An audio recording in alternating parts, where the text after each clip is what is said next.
Right.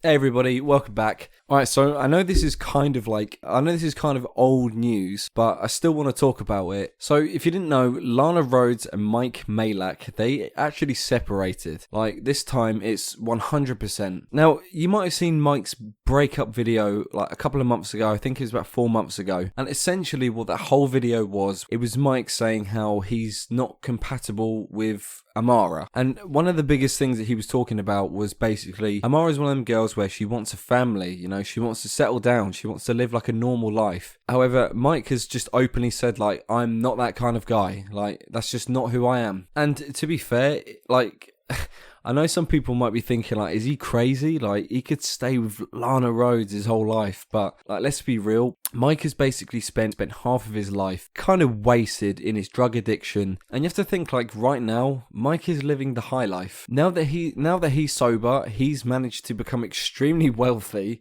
gain a massive amount of fame, and just overall, his life is amazing as it is right now. And in a way, like, him having a family and, you know, settling down is almost like a step back, because, you know, you have to think, like, Mike probably doesn't want to have any responsibilities because it's going to slow him down. And obviously right now, this is the first time his life has been like, he's just soaking up that good life, let's be real. And having kids and that kind of, it would stop him having the life that he has now, essentially. Now, I will say straight away, I don't dislike Mike. I mean, no joke, I even bought his book. Why did I buy this? I don't dislike Mike, so I don't want you getting the impression that I don't like Mike, because look, I even bought his book. If you just ignore exactly what you've seen on camera and you make your own interpretation, you can basically see how Mike, like, actually is as a person. I can't believe this, but of all the people that's going to help me prove a point that I'm going to try and make, I'm going to use Jake Paul. I usually don't take anything he says seriously, but during the Impulsive episode, I think it was 100, their live stream, Jake and Mike, they actually had like a fight, and Jake is basically calling him out. So if you just watch real quick, listen to what Jake says about Mike. It has nothing to do with that. You are a selfish clout chaser. On our show, brother, come on. I think everything you do is for your own personal gain. Jake, for things that I've said about you. Hold, let me finish, please. You don't know what you said, though. Let me finish. This is such a sociopathic sorry. No, it's not. Yeah, no, it's not. I'm sorry for what I said and what I did, and I want to be friends again because you have clout. If I didn't have clout, Mike, you wouldn't give a fuck about me. In a nutshell, what Jake is trying to say, which is pretty hypocritical because Jake is exactly the same, is he's trying to say that Mike does everything he does for self-gain. So you might be thinking, if you read the title, what am I going on about? Like, why am I bringing this up? Like, what's this got to do with Lana Rhoades? But just trust me, I'll get to that. If you know about Logan Paul's group, Mike was basically the reason as to why Logan aged up his content. Mike genuinely helped Logan Paul mature after the whole Japan situation in 2018. Mike came in, talked to Logan, kind of almost mentored him, and basically told Logan to stop acting like an idiot and just be yourself, and just, you don't have to be this cringy kids presenter that's like, yo Logan, what's poppin'? You don't have to be like that. And like, if you watch Impulsive, like Mike, he's a very, like, even they say on this podcast that he's corporate. Like, for some reason, Mike was the person to bring up the fact that Logan Paul made $35 million in 2017 just on merch sales. Let's be real, it doesn't take a genius to figure out that Mike saw Logan in a situation after the whole Japan thing where Mike's thought, you know what, I can actually help this guy, like, I can get in close with him, and if I get in close with him, I will seek a bunch of rewards and benefits from this. Like, it's pretty obvious. And it worked. Mike really helped out Logan, so Logan helped out Mike. Logan put Mike on his podcast, which obviously built up his following. And of course, because of that podcast, and because of Logan's massive social medias, he was able to promote this book, which was why it sold as much as it did. And it was because of Logan's advertisements, essentially, is why this book probably did so well. Mike pretty much owes all of the success for this book for Mike and obviously Lana Rhoades for promoting his book.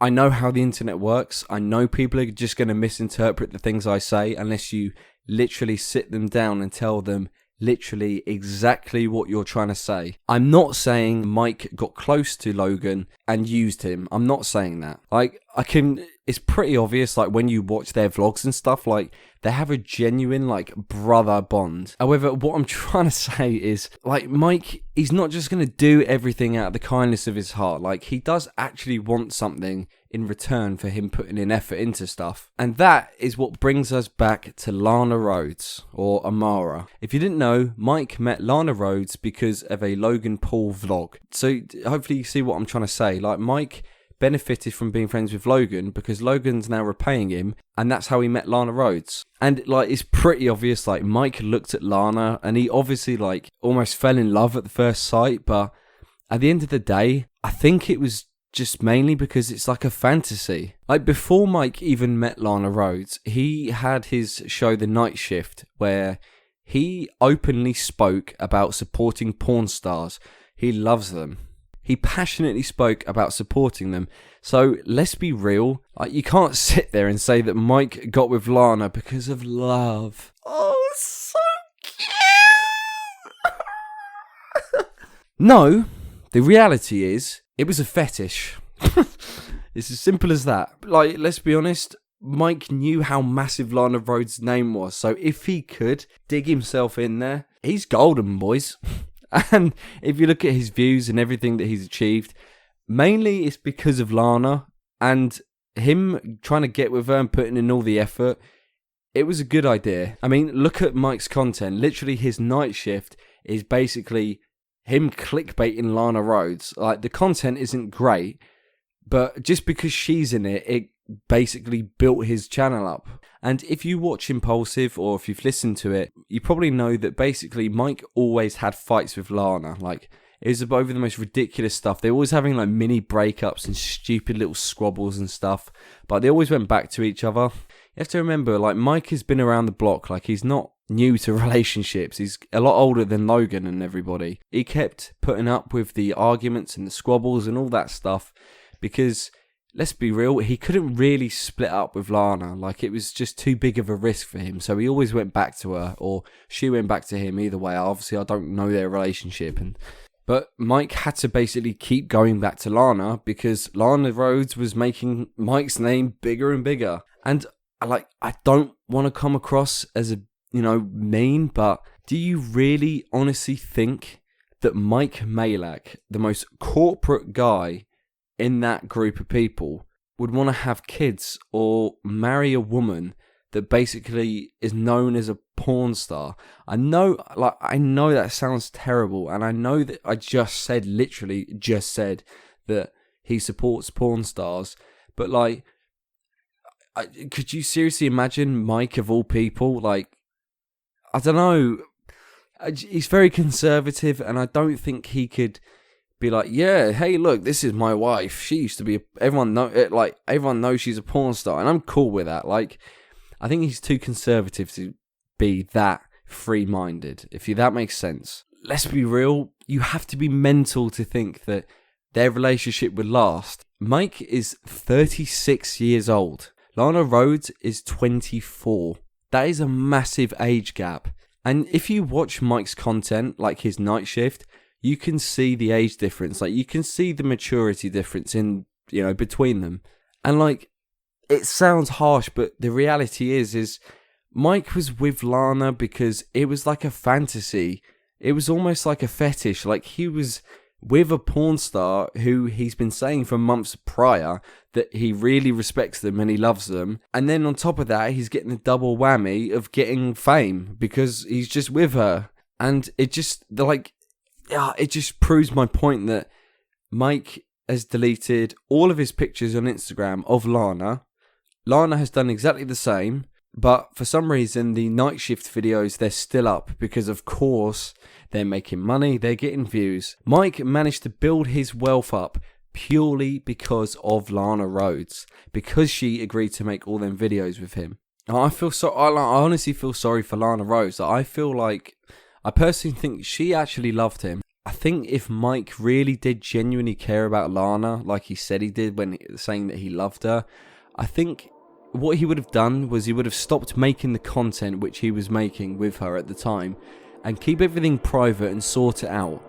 But they didn't. Like, they were still making videos, and then the breakup was so, like, abrupt. I just want to say, like, I don't dislike Lana or Mike. I'm just purely sharing exactly how I see it. But yeah, basically, in a nutshell, what I'm trying to say is I honestly feel like Mike got with Lana because he saw the benefits and because it was a fetish. And I honestly believe Lana was with him because, let's be honest, Lana Rhoades, she could have any guy she wanted, but she chose Mike because she actually cared about him. And I just don't think that Mike was the same as her.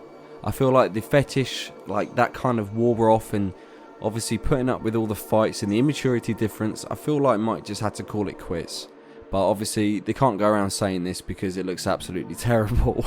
So if you agree with me, give me a thumbs up.